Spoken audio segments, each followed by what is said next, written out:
Hello! Hi. This is our third video of the day, so we might be a bit scatty. Apologies. And we're back into the ADHD Chronicles. Oh, yeah. Yay! ADHD. Yeah, so did I say it was Bonnet Babble? I don't know if I did. No. No, welcome back to Bonnet Babble. Episode 24, maybe. 3, 4. One of them. Something. Somewhere in the mid-20s. Yeah. Yeah, I'm Katie. And I'm Evie. And today we're back into the ADHD Chronicles. This is part 3, the Slog Towards Diagnosis. And boy, was it a slog. Yeah. And Evie's got her own saga with this as well. So we might have to do part 3.5 where we talk about Evie's whole fiasco. Because she has a fiasco too. Don't you? With your useless doctors. Oh, yes. Wow. Oh, yes. Yeah. And I know all about it because I was there. So, yeah. I know you did some of the phone calls for me on my behalf. Yeah. So this I wrote after we'd started the videos and podcast, and I promised myself that I wasn't going to do any more written content. But I think I'd published everything that I had to edit, and I don't think you were allowed to come round to play for some reason. So yeah, Grounded. You were grounded. Yeah. So I got bored and wrote some more gubbins instead. So yes, as I Wait, I no. can't even talk. It was Easter holidays. Oh, is that why? Yeah, so I had to be a parent. You had to be a grown-up. Constantly. Yeah. Whereas I got a week away from kids. Yeah. I don't have that. Yeah. Because I'm not separated. No, you see, divorce is the way forward. I've told you this before. Yeah. So I had a week without kids, and I finished all my editing, and I was like, now what? Yeah. So I wrote some more stuff.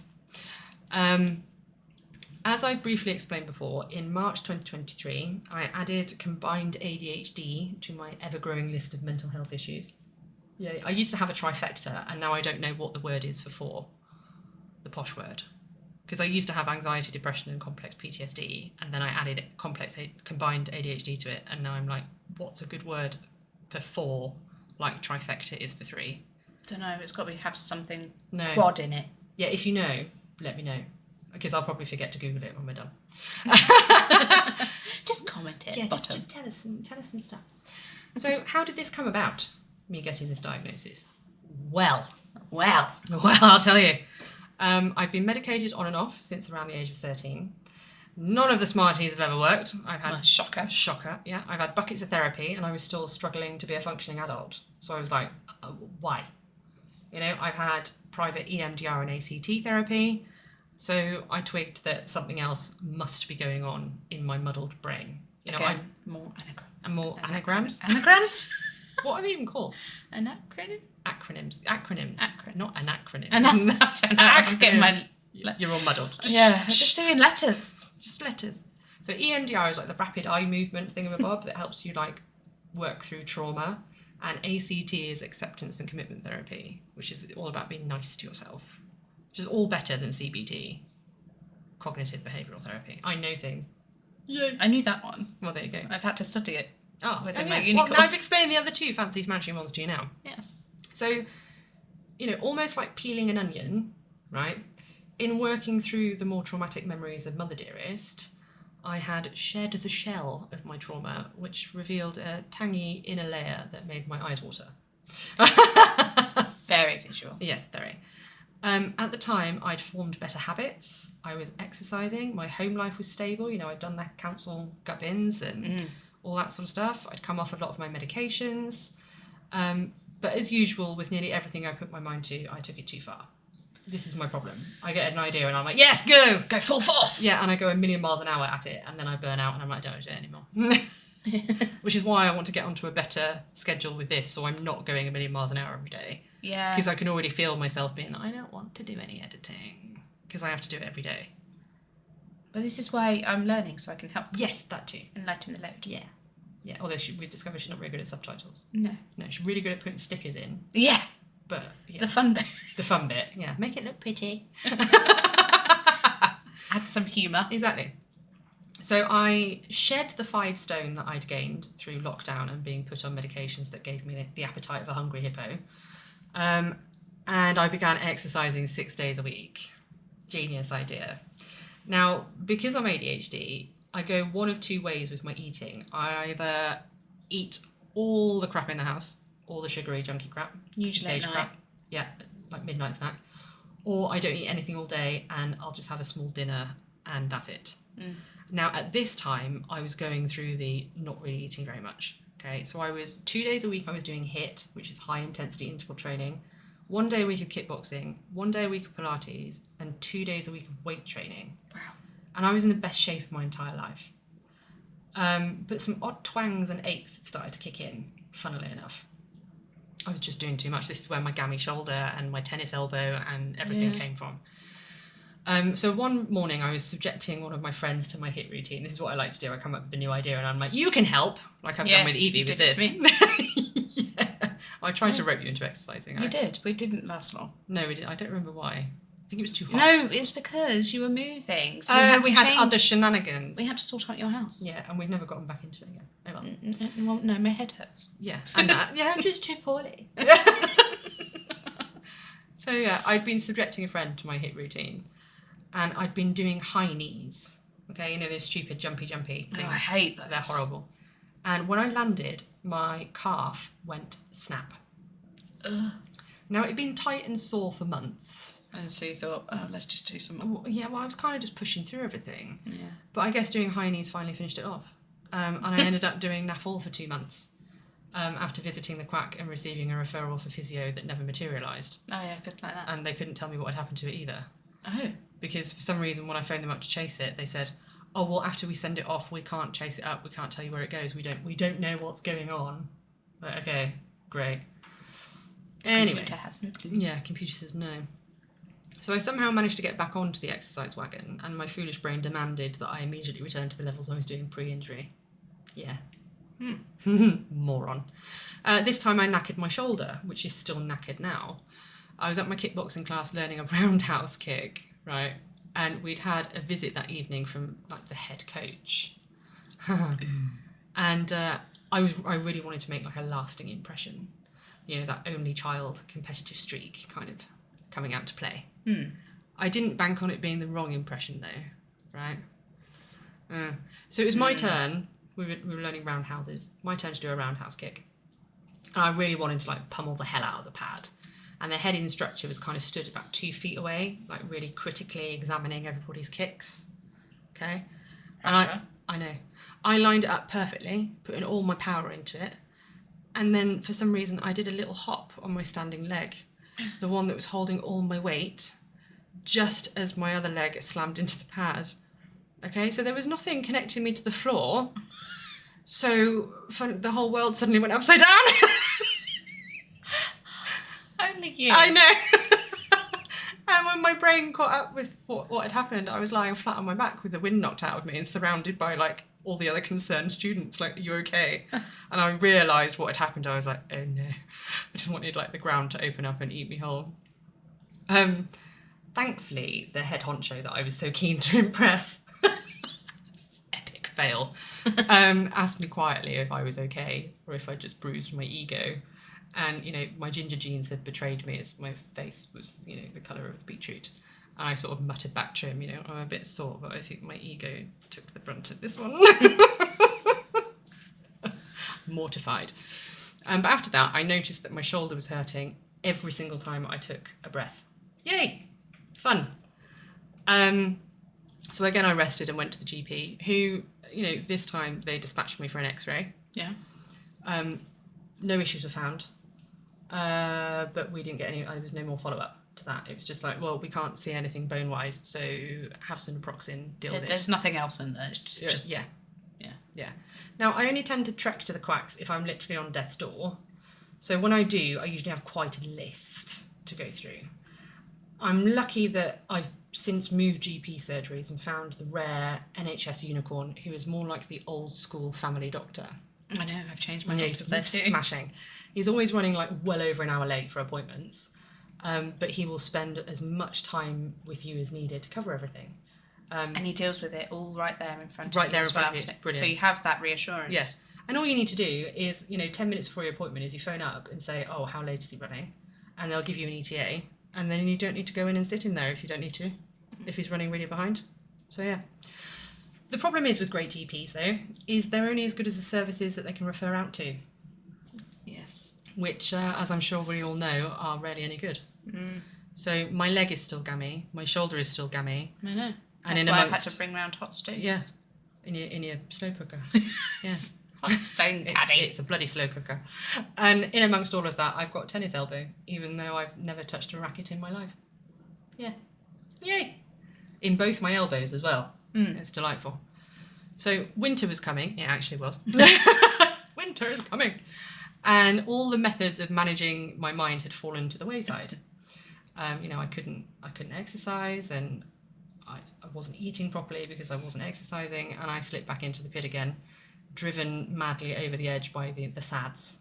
Because I always get the SADs. Yeah, I don't really do much in the winter. Until you're so drunk on Baileys. Yes, and then I get very productive. Yeah. So when I get low like that, I tend to live on my phone. I have chats with all these random internet friends whom I've met through our mutual interest in giant kitties. No. And various mental health demons. Genuinely, a really good friend of mine, she got a litter mate. My big cat Monty, she got 2 of his brothers from the same litter.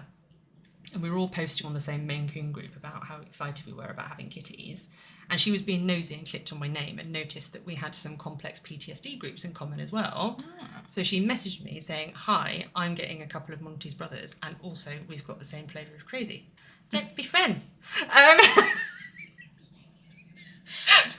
It works. They're you're kind of drawn to each other. Oh yeah, it's good. That's why me and you are friends. Yeah, it is, because we're both insane. Yay. And it was during one of these, interweb discussions with a mildly crazy Scottish lady who also has giant cats, that we got onto the topic of ADHD. Her son has it, and she was also waiting for diagnosis on a very lengthy waiting list in Scotland. And I'd been describing some more of I'd been describing some of the more insane thoughts that fly through my head. Yeah. When she asked if she'd ever thought that I'd got ADHD. When she asked if I'd ever thought if I had ADHD. Sorry, the ability to speak is just gone now. I can tell. Yeah. But I'm just going to go see, just seeing how long you can roll with it. Yeah, okay, thanks. Don't give me a break from talking, by all means. Just let me carry on. Now, at the time, I didn't know much about ADHD. I was still sort of rocking that age-old stigma that it was a condition only for, devilish little boys. So off the back of that, I went down a good old Google rabbit hole. Oh, your favourite? Oh, yeah. And I did quite a bit of research. Obviously. Yeah, sure. Mm-hmm. And because Facebook always stalks you. Oh, yeah. Yeah. Suddenly my feed was full of all these amusing videos describing how women struggle with ADHD symptoms. And I'm like scrolling through them and I'm like, oh, that's me. Oh my God. What? Yeah. I tick all the boxes. Yeah. And, I'd thought these were things that everybody struggled with. But yeah, see, when you spoke to me about it, I thought, no. Doesn't everybody do that? Yeah. Yeah. It's the same with my hearing. I don't know what everybody can hear or... But it's true with ADHD that some of the behaviours are things that neurotypical people experience infrequently, and it doesn't impact their daily life. And that's the difference with ADHD, is you experience these things every bloody day, and they have quite a large impact on your ability to live ability to... What? You know what I'm trying to say. In your ability just to bloody speak, apparently. Your ability to get on with your day. Yes, that'll do. So I resonated with so many of these issues. The overlapping chatter in my brain that was always so loud, the inability to get started on tasks and getting stuck doing something irrelevant instead. Arriving... Like me yesterday. Yeah, yeah. Arriving anxiously early to everything, having the memory of a goldfish, the list just goes on and on and on. It really does. So I wrote a massive list of all these symptoms, on my phone, a big one.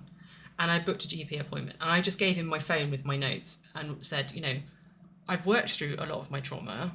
Most of my PTSD symptoms have calmed down.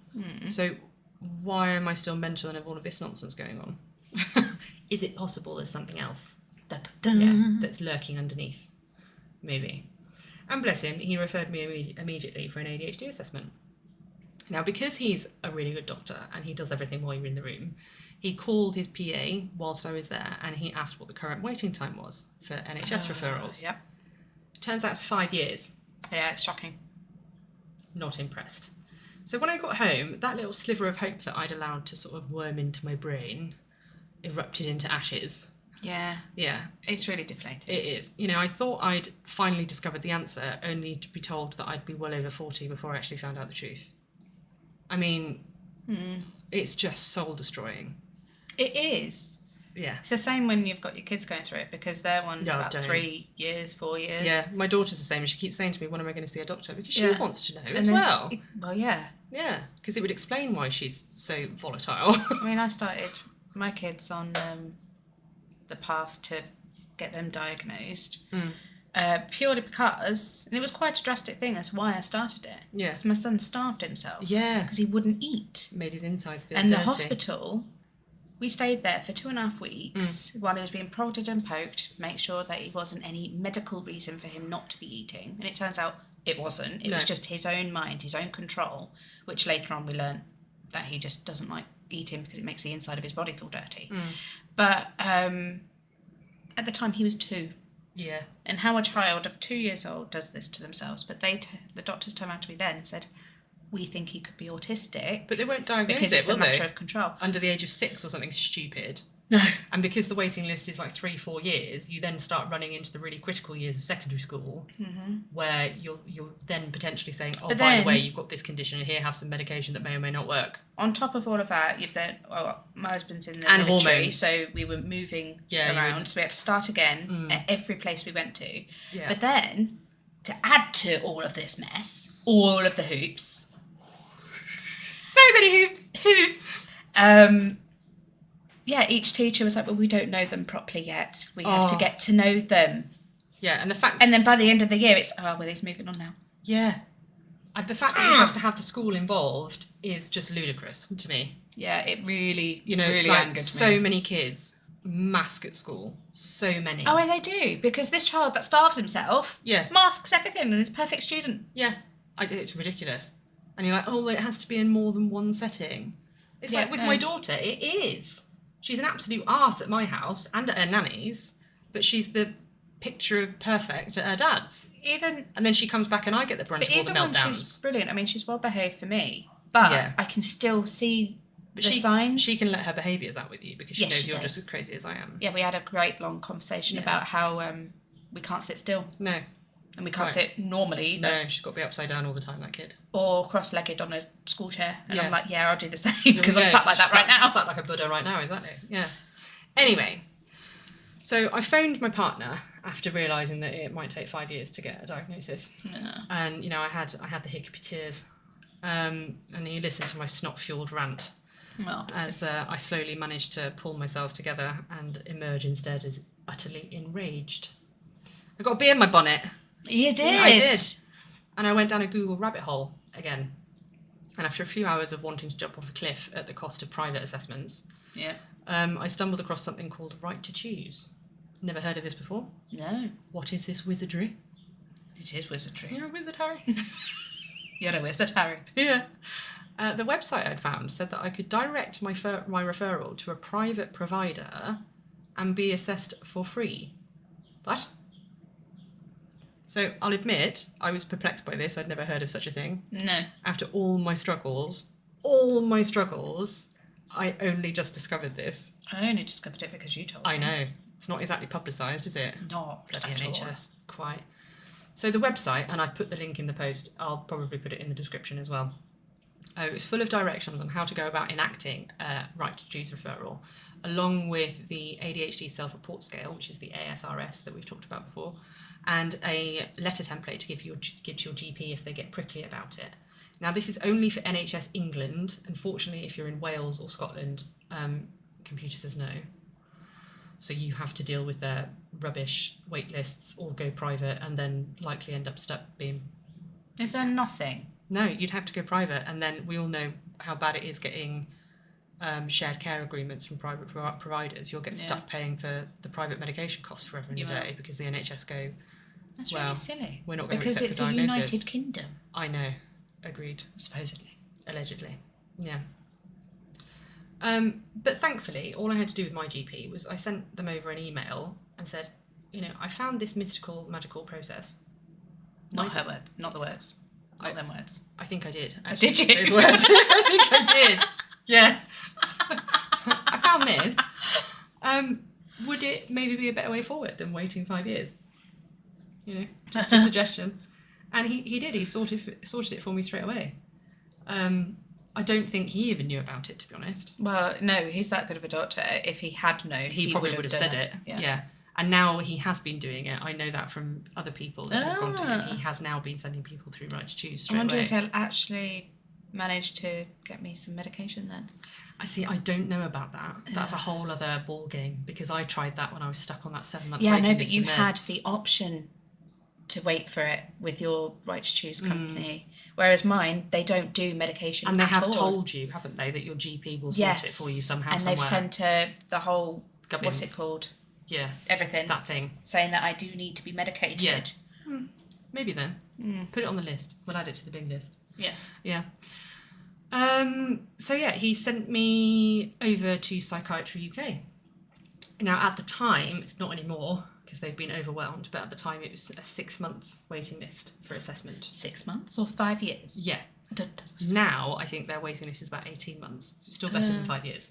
But they've been completely overwhelmed because as Right to Choose started to be talked about in the ADHD community, everybody, because none of the NHS provision for ADHD is decent. I've seen waiting lists up to 15 years for diagnosis, which is... Wasn't it mentioned on that programme you Panorama? Said? Yeah. No, it wasn't. They were all slagging off private providers. Oh, right. No, they didn't help anybody. They were just basically saying, we don't get a private diagnosis because it's crap and ineffective. They'll just tell you who you are, regardless. All whilst this guy was essentially lying and making it obvious that he had ADHD. So then, funnily enough, when he was diagnosed, because he was presenting as having all these symptoms, and then he was like, see, they're rubbish. And it's like, but you made it up! You were lying! What do you expect? Yeah. Anyway. It was simple, you'd think. Sort of. I was referred in November 2022, and in March 2023, I had my assessment via video call and was diagnosed with combined ADHD. What I didn't know, what I'd missed of all my research, because I finally found the RTC thing, and I was like, yes, for the win. Yeah. But I hadn't then researched what happens next. So after being diagnosed, there was then a wait list for medication.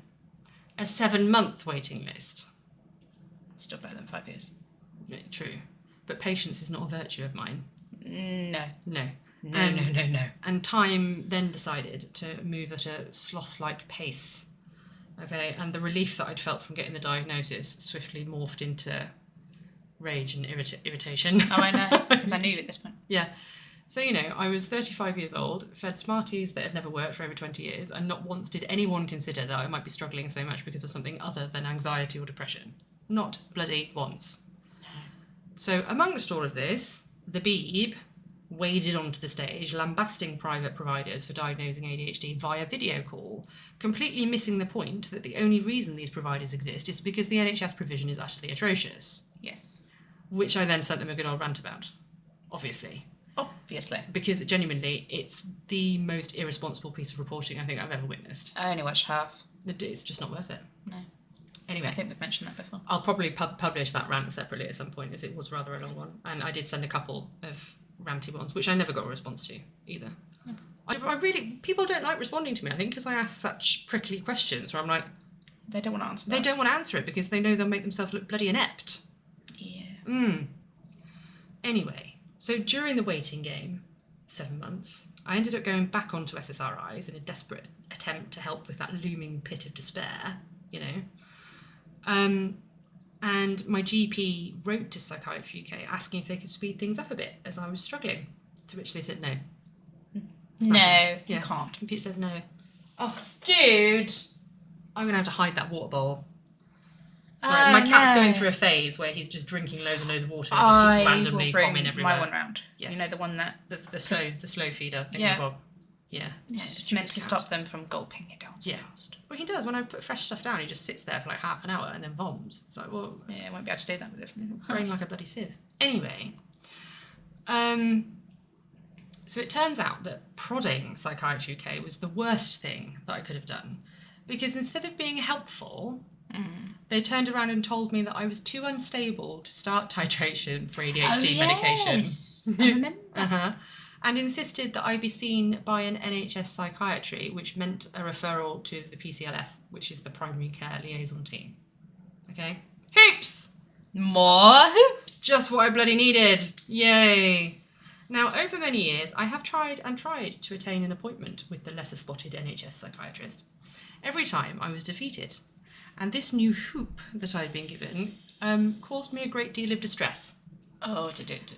Yeah, because I'd been in worse mental states before and hadn't managed to see a psychiatrist, so why would they allow me to see one now? And what happens if they turned around and went, no, we're not going to do that?